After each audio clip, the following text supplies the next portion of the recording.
ብዬ በጣም ለማከብራቸው ሰዎች ብዬ በተደጋጋሚ እንደዚህ አይነት ነገር አድርጌ በጣም ተጎድቻለሁ።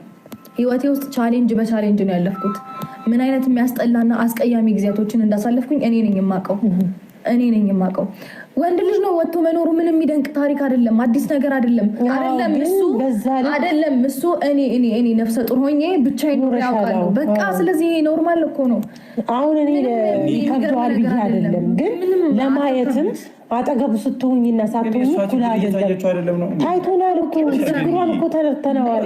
ሳንረዳ ቀርተን አይደለም። ትንሽ ቢያንስ እንኳን ልጁ እንትን ይበል። አሁን ለምትሉት ሀሳብ ገኒ ክርክር አይደለም እና አሁን ለምትሉት ሀሳብ ልጁ እንኳን ትንሽ ከፍ ይበል፣ እሷም ትንሽ መለስ ትበል። ሌላውን ነገር እያየን እናስተካክለዋለን። ወደ ውጭም ትሄዳለች ተብሎ ያስቀረናት በሌላ ነገር።